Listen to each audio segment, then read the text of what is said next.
U.S. Senate, Republican Vincent Forrest, who I understand had to leave at about noon to get here on time.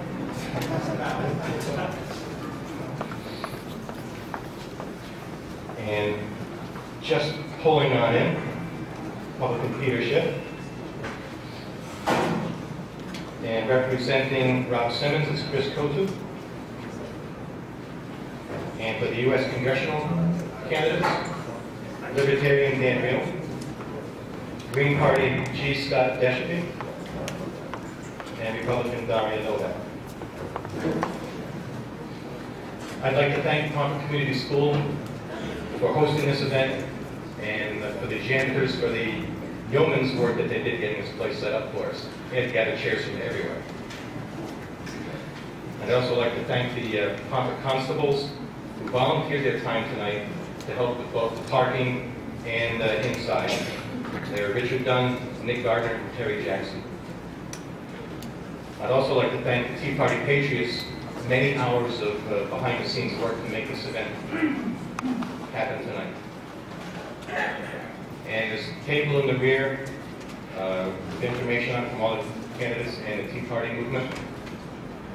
Feel free to check it out today. Just a little bit about the Tea Party movement. It's a grassroots effort which is only going to be effective. Excuse me one second, I'll get rid of that. It's only going to be effective if we become informed and work for our candidates in whatever way that we can, whether it's talking to our neighbor, sending out emails, donating our time to the candidates, giving them a donation.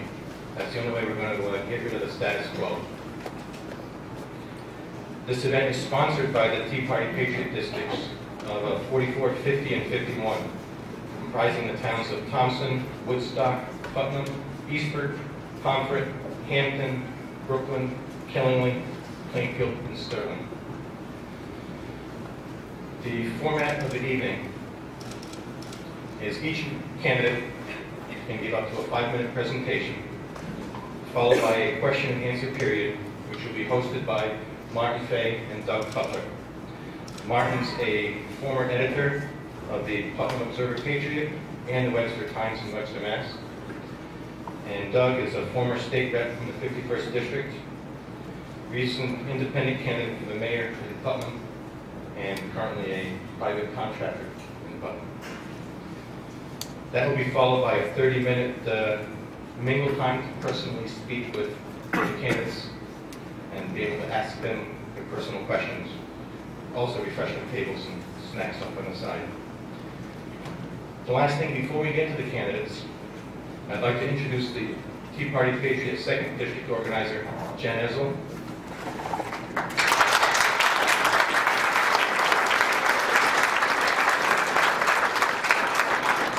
For those that don't know Jen, just last February, she was one of 3 people talking about how our state and national reps were not listening to their constituents and decided to bring the Tea Party movement to Eastern Connecticut. From that beginning, less than a year ago, currently there are over 1,000 people signed up for our email list in 1 year. That's tremendous. These people are just like us. We just aren't happy with what's going on in the state capitol and D.C. And next is Republican Peter Schiff.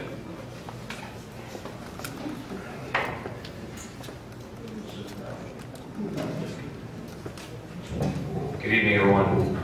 I just thank everybody for your part in this movement, because you're why I'm running in this race. For years I felt like I was on a personal crusade in this movement, and I'm glad that now it's official and I have all this company. I think the Tea Party kind of started, I believe, after Rick Santelli on CNBC criticized the bailouts. But months before Rick Santelli started to criticize them, I was the loudest voice on that network, criticizing the bailouts. I was on CNN, I was on Fox, I was screaming as loud as I could that this was a mistake. And unfortunately, my warnings were ignored by the very experts who had ignored my warnings years earlier. Because of course, the bailouts were the result of an economic crisis that was created by the government, and they didn't waste any time using the crisis to their advantage. But I was on television for years as a lone voice, going back to 2004, warning about an economic and financial crisis that was going to come, that was the result not of the failure of capitalism, but of socialism, of government central planning, of an aggressive Federal Reserve that kept interest rates too low, and of a Congress that passed laws that created moral hazards that led to the financial bubble that ultimately burst. And what I was so fearful of when I was going around on these shows and making these forecasts, and of course, if people don't know, I wrote a book. I spent most of 2006 writing a book that came out in February of 2007 called Crash Proof: How to Profit from the Coming Economic Collapse. But what I was so fearful of was not the collapse that I knew was coming, that was inevitable, but my fear was how the government would respond in the aftermath of that crisis. I knew that during the Bush years, we pretended that we were following the doctrines of capitalism and free enterprise. But that was just rhetoric. And unfortunately, that set the stage for Barack Obama to run on a change campaign and to try to vilify capitalism, to try to blame the economic crisis on greed and a lack of regulation. And their solution, of course, was to take the Bush agenda and rapidly expand it, to bail out and to stimulate and to really socialize what was left of our market-based economy. And that is exactly what has happened. And I think the people in this room and this movement sense the mistakes that are being made, because they're shredding what's left of the Constitution and are adopting economic policies that have failed for centuries in every single nation that have tried them. But for some reason, the people in Congress and Barack Obama think that they're just a little bit smarter than the socialists of the Soviet Union or China or Cuba or anywhere else where these policies were tried and failed. And they think that the government, not the market, should decide how resources are allocated. And as a result, the economic crisis that's coming, people think the economic crisis is over. It's just begun. The real crisis is going to start maybe as soon as 2010. But I think at least in 2011 or 2012, we're going to have a complete economic collapse, because the currency that they're printing, like it's going out of style, to pay for all these bailouts and to pay for all the stimulus, is on the verge of collapse. And when it does, we're going to have a much worse crisis, because our money is going to lose its value.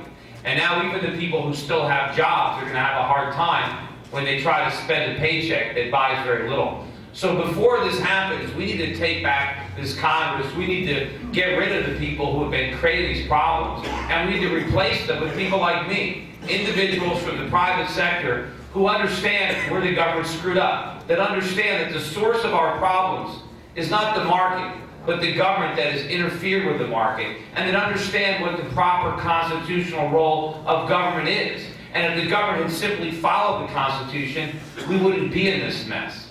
But they have turned this country into, at one point we were the world's largest creditor nation. Now we're the world's biggest debtor. We used to be the biggest manufacturer and exporter of manufactured goods. Now we're running trade deficits with every country on the planet. We have 16–17% of the population now either unemployed or underemployed or working part-time. And this is only going to get worse unless we restore... it's 5 minutes already? Time does fly. Keep going. Anyway, look, my point is, together we can do something to change this country. We can send a message to Washington. We can send a message to the Republican Party. We're not going to keep electing people that promise us liberty and freedom in small government and deliver the opposite as soon as they get into office. This crisis is not because of us. It's not because of the people in this room. It's not because of capitalism. It's because of a federal government that doesn't understand its role, that has interfered and overregulated and overtaxed this economy to the brink of collapse. And I want to get to Washington before it's too late. And hopefully with your help, I'll get there. Thank you.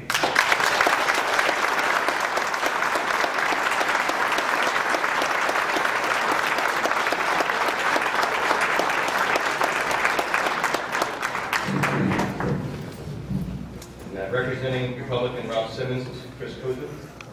Thank you,